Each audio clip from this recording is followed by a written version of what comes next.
wrapping up just yet. I'm going to be leaving you with a really wonderful conversation that was had last night on a new show. It's called Local Matters with Ahmed Kaji, and it's a really wonderful show. We're building up to the local government elections, right? And this show will be bringing in mayoral candidates.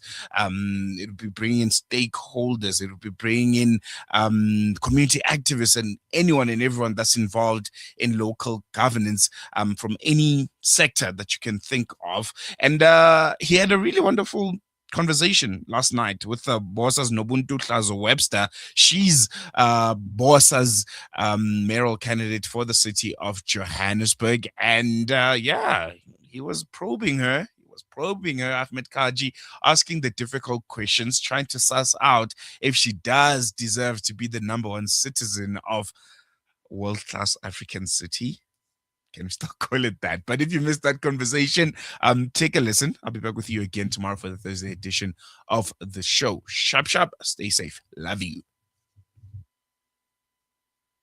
First 100 days, how far we are with restoring the various basic services in the areas, making sure that there's maintenance that's taking place, making sure that there is the fixing of pipes, potholes on roads, everything that needs the attention right now that it's not getting when it comes to delivery. So that's the first. The second is making sure that when it comes to the collection of revenue, part of the crisis in Johannesburg is the issue of revenue collection. When you look at financial management, it is not only the mismanagement of funds, it's the fact that there isn't collection that's happening. And the biggest culprit is the public sector. The public institutions which are not paying their bills and which are not being held to account in terms of paying their bills. So it's to make sure that there is a foolproof plan on collection, and there again, switching off. Where the payments are not done, they cannot continue to be services that are being rendered. Right now, Johannesburg sits with debts to Rand Water, with debts to Eskom, because they themselves are not actually being able to collect and therefore being able to pay those providers. So that is a real priority. And then the third is to make sure that when it comes to economic recovery and economic development in the city, you start to roll out the plans that not only enable, and we're talking about basic services, and that's something that enables the functioning of economic development in the city, but also that we then start to make sure that we have an advisory council. You need business in the room. So that's something that would be set up in the first month or two. An advisory council that has business in the room, that has civil society in the room, that has academia in the room. Everything that is important and integral to the functioning of Johannesburg. And we sit with those various stakeholders and we engage on what is it that is needed for the city to function, but more importantly, from an economic development perspective, what does business need in order to be able to grow their own investment in the city? What does business need as support in order to enable the growth of their businesses, which then contributes to the growth of the economy of Johannesburg?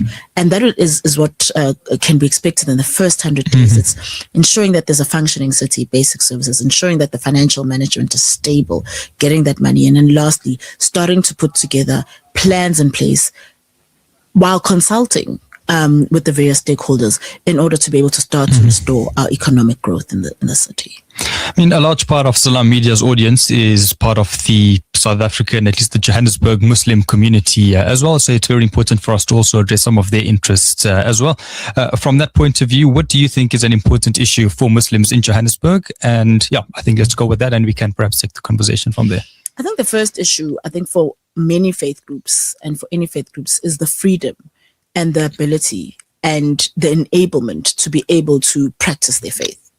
So that becomes important. It becomes important that places of worship, when it comes to where they can operate, are able to operate. I know that some of the issues that have happened with faith communities is being sometimes removed from places and being told that the zoning does not allow for you to be able to practice in a specific area. So I think that is something that is firstly very important. Also think the Muslim community is very important in Johannesburg because of the humanitarian nature of the faith. And so partnering with the community. Faith groups are an integral part of making sure that we still keep the humanitarian heart and soul of the community. And so that also becomes incredibly important when it comes to various communities, particularly faith communities in the city. And then lastly, consulting. I think we are not doing enough of consulting the Muslim community when it comes to various decisions that are being taken in the city, when it comes to various things that are developmental and that are developing in the city. And so that becomes something that is of utmost importance in being able to consult and say, these are the plans or these are the thoughts, contribute towards the growth and towards the planning and the thinking when it comes to the city and the growth of the city as well. Election time and voting, a large part of it involves, having a gut connection to a political party. And I think many voters go out there and have that relationship with a political party, and along those party lines comes through to foreign policy, local policy on finance, etc. And in many times, at least from a South African point of view, we have seen that there is elections, people are marking an X next to a political party, perhaps based on their foreign policy. And I guess speaking to that, what would, I guess, yours and by extension, Build One South Africa's stance be on a matter, for example, like the Palestine, Israel, Gaza situation that we have seen now? What would that foreign policy look like? Because in many ways that could dictate whether a person puts an X next to your political party and by extension next to your name. Human rights first. Human rights first. What we see happening in Gaza, what we see, when you look at even the visuals every single day, what you see with communities going hungry, what you see with children being hurt, being killed, what you see with women who are trying to keep their families together, keep them alive, is the absolute devastation of humanity. And so as Build One South Africa, our priority is always the protection of human rights. And that's where we stand in every single instance and in every single issue that comes up anywhere in the world. We have got to always, as South Africa, have a stance that says, let's protect the human rights and the dignity of people. And that will always be our stance, the protection of human rights, the protection of the right to live, the protection of the right to dignity.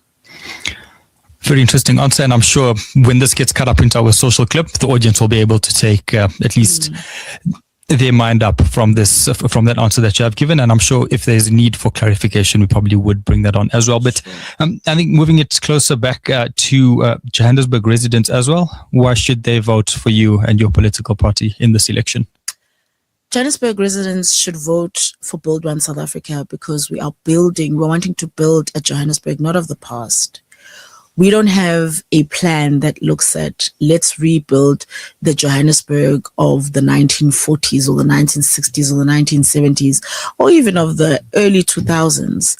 Our plan is to say, let's build a city that competes with the best in the world. Let's build a Johannesburg of 2026, a Johannesburg of 2030, a Johannesburg of 2040.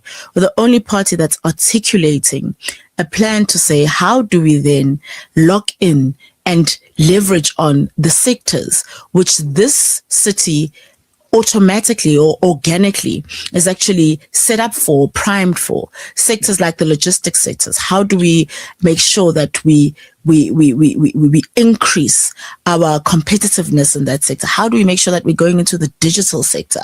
How do we make sure that we are actually building for the future? We're the only ones who have spoken about how do we build a Johannesburg, not to restore what it was, but to build a new Johannesburg, to build a Johannesburg that responds to the realities of South Africans today. And so that is primarily a very, very important differentiator that I would say vote for Build One South Africa, because we are building a Johannesburg of the future. The second is to say that we are very committed to treating the basics as the basics. That isn't our big promise. That is us going, of course we must fix basic services. That is the entry level of the job. And so we are absolutely committed to that as a very basic aspect of the job, but to do way more than that, to go, let's not only fix the functioning of the city, let that be an enabler for us to fix the city and build a city that competes with the best cities in the world. And more than anything, we are a candidate, I am a candidate, we have a candidate, and the candidates that I'm working with that are going to be in the city at least for the next 30 to 40 years, we're invested in Johannesburg because we're building a Johannesburg that we are going to have to live in.